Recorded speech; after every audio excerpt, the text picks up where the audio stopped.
Vale, me dicen que ya podemos empezar. Y he preparado un poco algunos ejemplos de análisis en tiempo real de distintas divisas. Mi intención es que veáis un método de análisis muy sencillo que os ayude un poco a profundizar en la manera en que buscamos oportunidades de abrir estrategias en mercado de Forex. Quiero dedicar también un poco de tiempo a enseñaros la situación que hay en el dólar index. El dólar index, como sabéis, es un índice del dólar contra las 7 principales divisas del mundo, lo cual denota más o menos el proceso en el que está inmerso el dólar americano. Como recordaréis, a mediados del año pasado comenzó un proceso de fortaleza muy grande, en parte estimulado por la diferencia de ciclo económico tan grande que hay entre Estados Unidos y Europa, Japón y el resto de los probablemente geografías del mundo. En Estados Unidos estamos pendientes de ver cuándo empiezan a subir tipos, mientras que el resto de los bancos centrales están en un proceso de añadir estímulo monetario, o bien vía bajada de tipos de interés o bien vía programas de QE o quantitative easing que hemos visto como en Europa anunciado por Draghi en enero. Esto lo que ha provocado es un movimiento muy vertical a favor del dólar americano contra todas las divisas prácticamente del mundo, y el movimiento en el que estamos metidos en este momento actual atraviesa una fase de consolidación lateral, una fase que podríamos decir de corrección con cierto sesgo a la baja, pero que no denota ningún tipo de estructura de vuelta. En el proceso anterior de subida solamente hubo unas pequeñas fases correctivas que duraron poco tiempo, que están marcadas en rojo, antes de que el mercado volviese a tener un movimiento muy impulsivo al alza.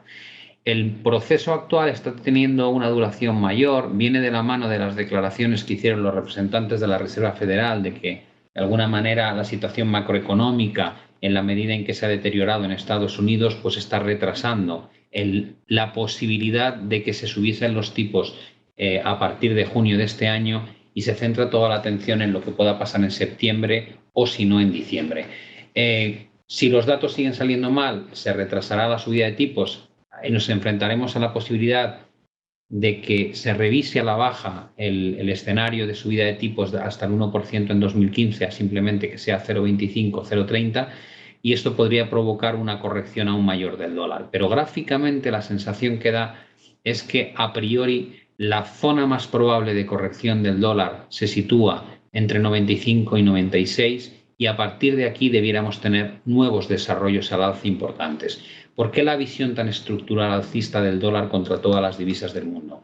Como digo, por un lado, porque está respaldado por una diferencia de ciclo económico importante y de políticas monetarias que conlleva esa diferencia de ciclo, y sobre todo porque a nivel gráfico la tendencia sigue siendo claramente constructiva, con una secuencia de mínimos crecientes y máximos crecientes, y este proceso en verde que he marcado aquí simplemente denota una fase de corrección lateral tipo bandera que debiera resolverse a alza. ¿Hasta dónde es razonable que se produzca el movimiento en el dólar index? Bueno, si miramos un gráfico de muy largo plazo, estoy comprimiendo lo que teníamos anteriormente, lo que detectamos es que a lo largo de 2004 hasta 2013 se produjo una gran estructura de consolidación lateral tipo triángulo que se resolvió finalmente al alza. Este triángulo se podría haber leído perfectamente como un hombro, cabeza y hombro invertido, y la proyección de la altura desde la cabeza al neckline es justamente lo que saca un objetivo en torno a 105. Entre 105 y toda esta zona pivote formada por máximo, máximo, mínimo y mínimo, es decir, es una gran área donde el mercado no atraviesa el nivel con facilidad, entre 105 y 109 se configura la zona de resistencia más probable, donde llegaremos antes de ver una gran corrección de dólar débil que probablemente no tenga lugar hasta finales de año. Por tanto, la idea es buscar oportunidades de compra de dólar a medida que se produzcan estas fases correctivas hacia la directriz principal alcista. Con esto en mente, si nos vamos un poco al proceso que está teniendo lugar en los distintos pares, y he puesto aquí varios para que podáis mirarlos, y sobre todo quiero hacer hincapié en la metodología de análisis. Yo cuando doy los seminarios a los clientes de XTB siempre les pongo los gráficos así, muy limpios, sin mucha raya, y lo que marco son números por arriba, letras por abajo. ¿Por qué? Porque todos sabemos que una tendencia alcista es la consecución de máximos y mínimos crecientes y una tendencia bajista lo contrario, máximos y mínimos decrecientes. Y muchas veces la gente tiende a complicar en exceso los análisis y se olvida de los conceptos más básicos.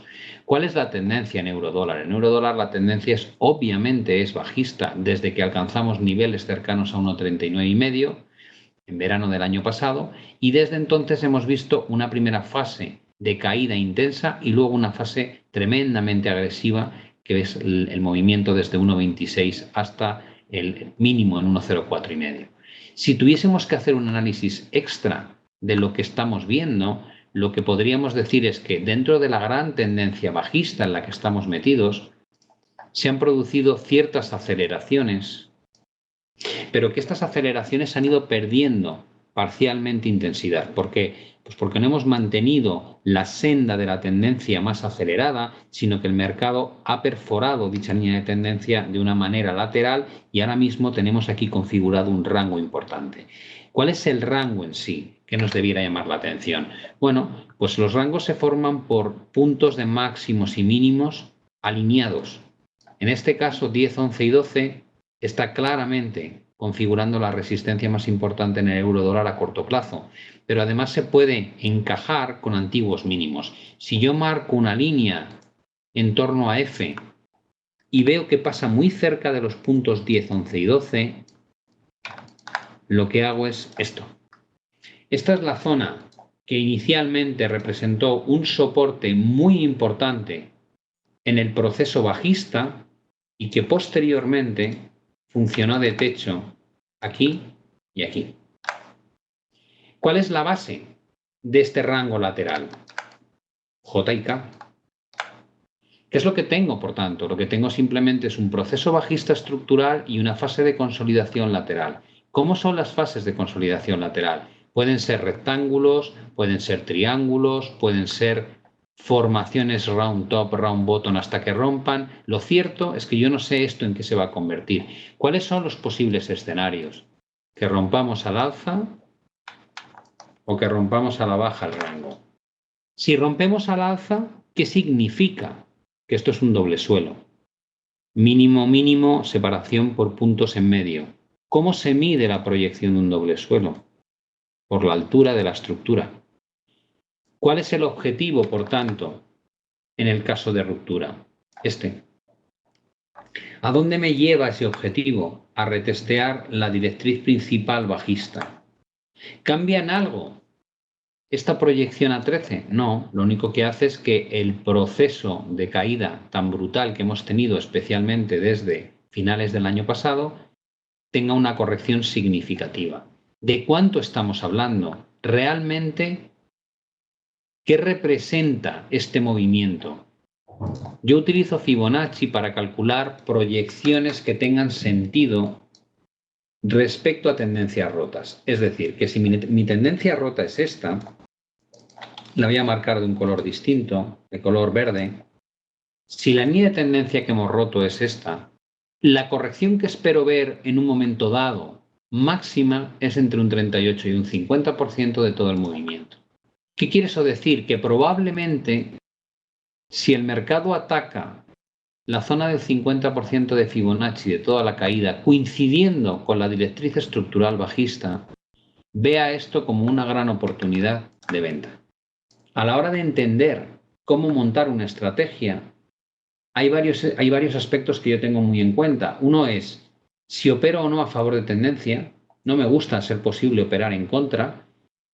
Y una vez tengo determinado que opero a favor de tendencia, lo que busco es un nivel de entrada suficientemente protegido por directrices, por soportes, por resistencias, por algún tipo de patrón gráfico que me dé cierta confianza en que mi nivel de entrada es adecuado. Y luego lo que busco es una relación riesgo-beneficio buena. ¿Qué significa eso? Que tengo que tener en cuenta que si voy a abrir una posición de venta aquí, ¿dónde voy a poner mi stop y dónde voy a poner mi objetivo? ¿De qué manera lo hago? Si estuviese simulando una estrategia de trading aquí, pondría una venta limitada. Vamos a suponer que sean 11.000 euros, venta limitada. Tito que he seleccionado lo que no era, a ver si no hago una sell limit, ¿vale? Lanzo mi orden, la dejo pendiente, tengo una orden de venta en torno a 1.1530. Mi stop, que es esto, lo voy a intentar situar claramente por encima de la directriz de color rosa y a ser posible por encima del 61,8 de corrección de Fibonacci. Y ahora explico por qué. Esto me representa una potencial pérdida de 330 euros, 331 euros. ¿Por qué lo pongo por encima del 61,8? Porque normalmente cuando el precio es capaz de retomar tanto recorrido como el 61,8 de todo el movimiento anterior bajista, lo normal es que ese movimiento vuelva al 100%. Por tanto, no tiene sentido que me quede posicionado aquí cuando creo que lo más probable es que siga subiendo hasta este punto. Y mi objetivo será un retesteo de mínimos. ¿Por qué? Porque realmente si estamos en una tendencia bajista y lo que hace el mercado es retestear la línea de tendencia de color rosa, lo que yo espero que ocurra es esto. Una vez se confirma que el mercado no cambia de tendencia, el objetivo mínimo que debiera buscar es que al menos alcancemos los bajos anteriores J y K, puesto que una tendencia a la baja está formada por máximos descendentes y mínimos descendentes. Por eso digo que esto es un objetivo mínimo. ¿Cuál es la relación riesgo-beneficio de esta estrategia? Pierdo 331,25 euros si sale mal, gano 993,85 si sale bien. ¿Cuál es la relación real? 1 a 3. Es decir, lo que gano es 3 veces mayor que lo que pierdo. ¿Por qué es interesante mantener este tipo de relaciones a la hora de establecer estrategias de trading? Bueno, pues básicamente porque el proceso de aprendizaje es muy difícil, aunque se cuente lo contrario. Y normalmente la fiabilidad en la operativa de alguien que está empezando no supera el 30% de acierto. De manera recurrente es muy difícil que alguien que está en sus primeras fases consiga ganar más de 3 operaciones sobre 10 que haga. ¿Para qué me vale tener relaciones 2 a 1 mínimas? En este caso 3 a 1. Pues para algo tan sencillo como que si voy a fallar 7 operaciones de cada 10, pero lo que pierdo en cada una de ellas es una unidad, y cuando acierto gano como mínimo 2 unidades, la relación es 2 a 1, en mi caso yo he puesto una relación 3 a 1, o sale una relación 3 a 1, mejor dicho. Esto lo que significa es que el resultado de esta operación, 3 ganadas por 2 unidades ganadas, me da un retorno de 6 unidades positivas. Y aquí lo que tendré es una pérdida de menos 7 unidades. ¿Cuál es el neto de mi operación? Si cada 10 operaciones pierdo 1 euro en cada una de las malas y gano 2 euros en cada una de las buenas, gano 6 por un lado y pierdo 7 por otro. Y alguien dirá, pues aún así, si sumas menos 7 más 6, te queda un resultado neto de menos 1. Vaya porquería de trading que tienes. Digo, ya, es que estamos hablando de alguien que no acierta más que el 30% de las veces y que mantiene una relación estricta 2 a 1, cuando aquí habéis visto es una relación 3 a 1. ¿Qué quiere esto decir? Que con una fiabilidad realmente mala como trader, uno consigue perder despacio. Y aquí llega la pregunta que me plantea mucha gente que está iniciándose en esto y me dice, ya, pero es que yo no quiero perder despacio, quiero ganar. Es lo mismo que le digo yo a mi profesor de guitarra cuando le digo que no quiero repasar una y otra vez las mismas notas desde hace meses, que lo que yo quiero tocar es el Hotel California o marcarme un solo como Eric Clapton. Y entonces él me mira y me dice, sí, claro, te entiendo perfectamente, pero es que esto no existe. No se puede coger, pretender meterse en el mercado y ganar dinero directamente, porque esto es una profesión como otra cualquiera que requiere un estudio, una formación, una práctica, un control emocional. Hay un montón de factores. Por alguna razón extraña, la gran mayoría de la gente que accede al mercado a gestionar su propio patrimonio tiene la extraña sensación de que va a hacerlo bien desde el inicio. Y yo no conozco ninguna profesión, ni de electricista, ni fontanero, ni músico, ni pintor, ni cocinero, ni arquitecto, nada. No se me ocurre ninguna profesión en la que uno a los primeros 3, 4, 5 meses de estar haciéndola ya pueda ganarse la vida con ello. Y el trading, por desgracia, es igual. Entonces, a la hora de plantear nuestro análisis, tenemos que entender que hay que hacer un trabajo concienzudo. Yo aquí lo planteo muy sencillo porque evidentemente cuando se está trabajando con gente que lleva poco tiempo, o me supongo que es vuestro caso, muchas veces lo que uno ve es que se han olvidado los conceptos más básicos y todo el mundo quiere ver un MACD, un estocástico, un parabólico, bandas de Bollinger, índices de volatilidad, sistemas de trading. Digo, pero eso es muy complejo. Realmente entiendes la mecánica que hay detrás de un análisis, entiendes la fase que atraviesa un mercado, el por qué se producen este tipo de situaciones, por qué un soporte anterior es posteriormente una resistencia, cuál es la dinámica que surge entre estos dos puntos, por qué un soporte es más importante cuando lo ha tocado muchas veces, por qué se constituye una directriz, cómo se hace, qué efecto tiene encontrarte una divergencia. Todos esos son conceptos que uno va acumulando a su metodología de análisis. Y al final, esa metodología de análisis lo que tiene que permitirnos es localizar zonas donde nos encontramos suficientemente confiados con que la estrategia tiene una fiabilidad alta de salir bien y que la relación entre lo que voy a perder y lo que voy a ganar si sale bien es suficientemente buena para que si fallo tantas veces como me está diciendo Pablo, al menos mi cuenta de resultados agregada, mi patrimonio no se vaya al garete en un mes, sino que tal vez me dure un par de años.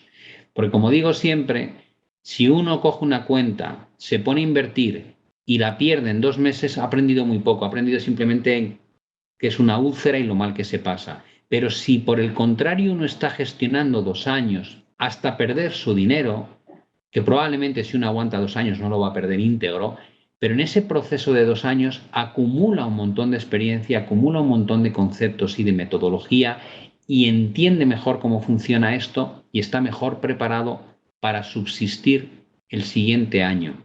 Es decir, esto es un máster y tiene un coste y hay que asumirlo lo antes posible. Y también hay que tener en cuenta que como la fiabilidad es muy baja al principio, lo que uno debe buscar no es poner posiciones de tamaño grande, sino más bien poner posiciones que sea capaz de gestionar. Esta es la idea del eurodólar y cabe la posibilidad de analizar otra situación. Dices, bueno, ¿y qué pasa si no rompe por arriba, sino que rompe por abajo? Evidentemente, si rompe por abajo, lo que tenemos es que la consolidación lateral en la que estamos inmersos se resuelve a la baja. Y la altura de una estructura lateral se mide por igual al alza que a la baja. ¿Eso qué quiere decir? Que el objetivo a priori que deberíamos alcanzar en el caso de que veamos una pérdida de la zona de soporte en torno a 1,04 y medio, 1,0470, es una extensión hacia la paridad de 1, en torno a 1,00997. Esto debiera ser básicamente el patrón sobre el que estamos pensando en eurodólar. Salidas por debajo, continuación de tendencia, salidas por arriba, automáticamente potencial formación de vuelta que no cambie en absoluto la tendencia principal y que puede ser una gran oportunidad de venta a un nivel de entrada bastante razonable. Si miramos algún patrón que se haya podido producir ya de este estilo en contra del dólar, tenemos el canadiense. ¿Qué es lo que ha pasado con el canadiense? Dices, bueno, pues al igual que ocurrió con el resto de las divisas, llevamos inmersos en un proceso de fortaleza del dólar americano contra el dólar canadiense desde hace mucho tiempo. Al principio, el proceso alcista a favor del dólar era un proceso razonablemente estable. 1, 2, 3, 4, 5, 6, 7, 8, 9, 10 puntos de apoyo. Y luego el mercado se acelera, A, B, C, D, E, ya no hay más apoyos a la directriz original. Cogemos una velocidad mayor. Y no contentos con eso, se acelera aún más. Nueva directriz, E, F, G, L. Y esa se ha roto ya. Una de las preguntas que normalmente me hacéis es, ¿por qué pones 2 líneas? Digo, porque realmente esto no es matemática pura. Es decir, cuando yo estoy analizando una resistencia, no pretendo que el mercado respete exactamente el precio. Sé que es una zona la que representa un techo que la toca aquí, aquí y aquí. Y de la misma manera que marco áreas de resistencia o áreas de soporte, marco áreas de directrices. Porque nunca van a estar del todo alineados. Y lo que esto me dice es que esta zona de aquí es potencialmente el área donde debiera esperar de largo plazo un rebote en el dólar americano contra el canadiense en el caso de que se produzca una corrección tan grande. Actualmente, ¿qué hay? Actualmente lo que hay es un proceso en el que hemos roto la directriz más acelerada, caída, pullback, movimiento de vuelta, retesteo a la tendencia y caída adicional. Pero la caída adicional lo que ha traído consigo, que ha sido muy interesante, es la pérdida de H, I, J, K, L, podríamos poner aquí M, y finalmente lo que había sido la zona estructural de suelo se ve perforada, con una vela tremendamente impulsiva, lo cual es una señal de fortaleza en cuanto a la señal de debilidad. ¿Es solamente la ruptura del nivel después de haber roto anteriormente la directriz la señal que preocupa de potenciales desarrollos a la baja? No, no solamente eso. En RSI teníamos una zona de soporte formada por la zona en torno a 42,70, 42 y medio, perdón, 42,70, 43 y medio, con un suelo, otro, otro, otro, otro y otro. Estos suelos, al mismo nivel de RSI, cuando los proyectamos hacia arriba, vemos que coinciden con grandes zonas de apoyo del mercado. Aquí, aquí, aquí, aquí. Ahí las tenéis todas. Y lo que ha pasado recientemente es que el propio indicador ha roto esa zona de soporte, coincidiendo con la señal negativa en precio. Con lo cual hay activa una señal de debilidad bastante clara a favor del canadiense contra el dólar americano, que además tiene un patrón que es esta figura, que es un doble techo. Tenemos máximo en 6, máximo en 9, puntos de separación. Podemos leerlo como un doble techo, podríamos leerlo como un triple techo, podemos verlo como un mero rango lateral de consolidación que se ha resuelto a la baja. Cuando se resuelve un rango de consolidación también definido como el que tenemos aquí, ¿cuál es la proyección, la altura de ese rango? Es esta altura. ¿Qué quiere eso decir? Que a priori tenemos una estrategia de corrección a favor del canadiense hacia la zona 1,1892. ¿Coincide con algo una caída hasta 1,1892? Sí, coincide con una vuelta a la directriz A, B, C, D, E. ¿Algo más? Sí, una corrección de todo el proceso alcista acelerado final de entre el 38 y el 50% de Fibonacci.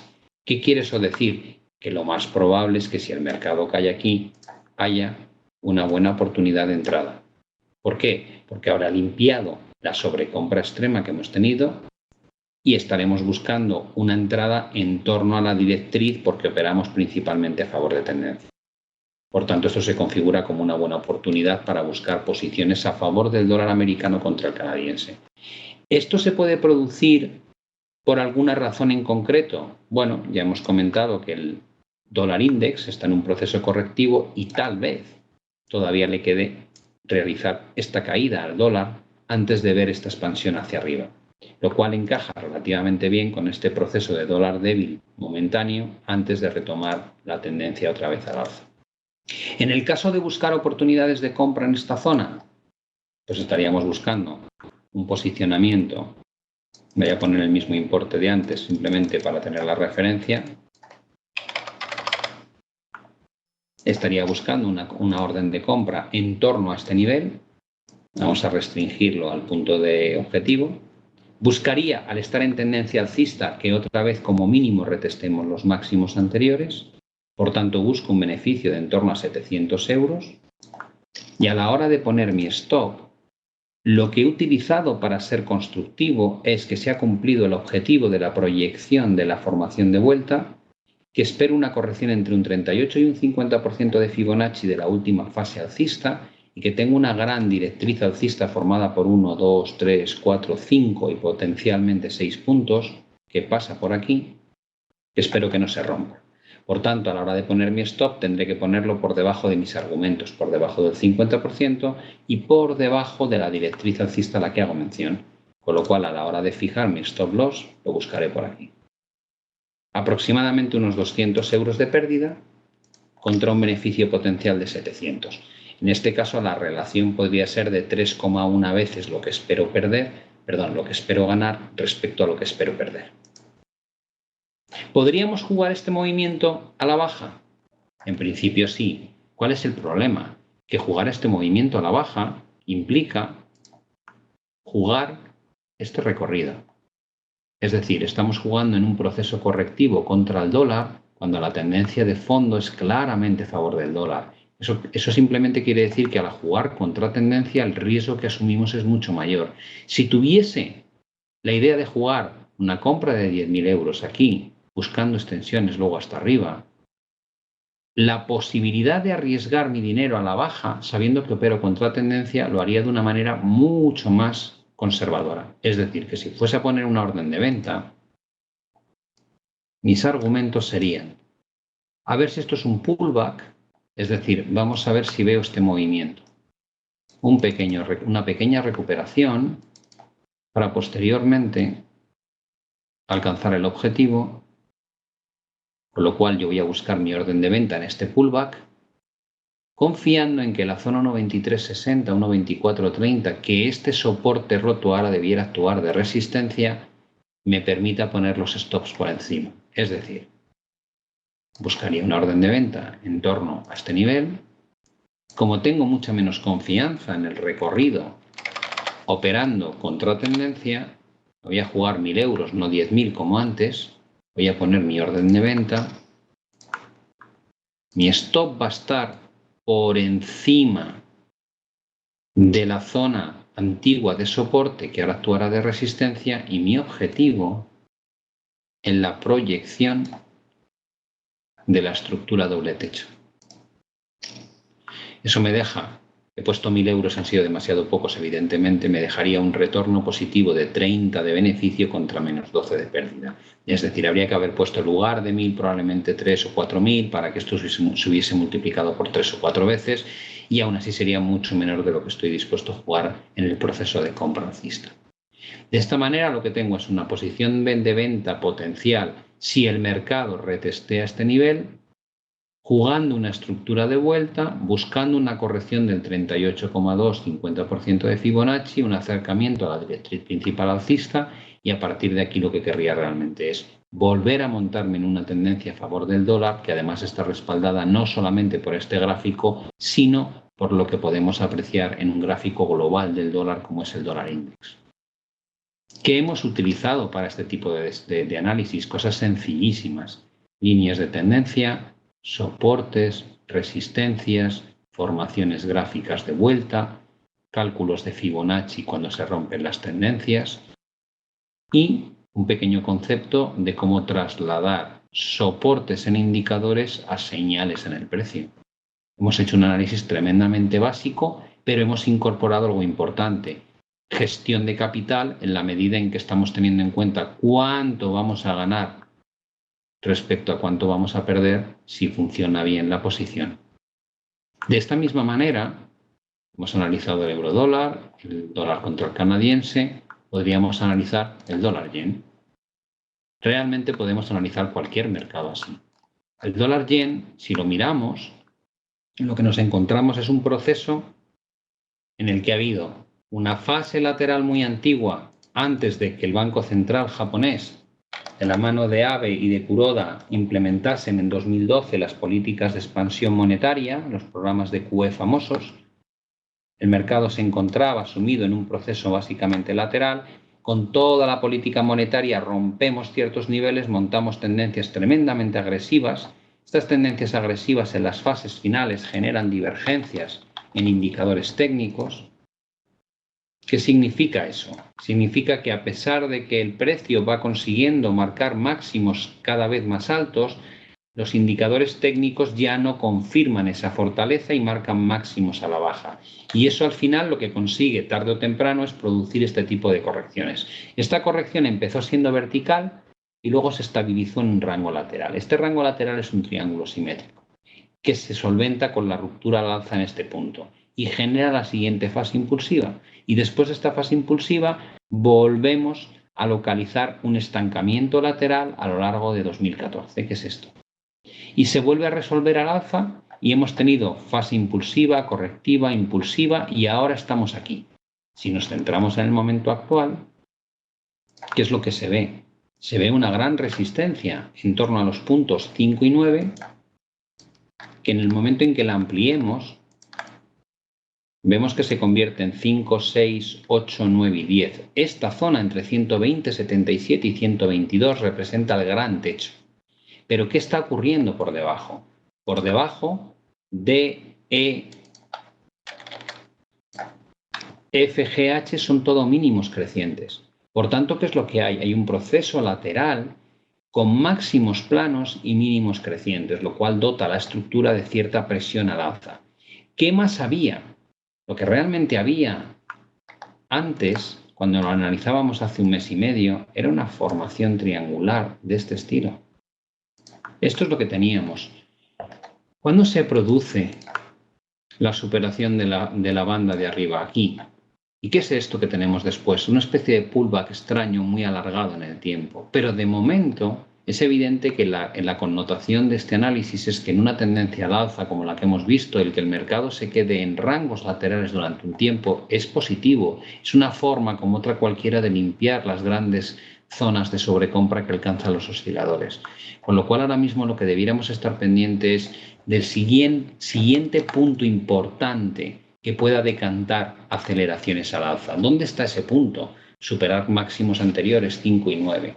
Es decir, que si tuviésemos realmente una ruptura de todo este gran rango lateral en el que nos estamos moviendo desde hace ya muchos meses, la probabilidad mayor es que veamos cómo se desdobla ese objetivo al alza.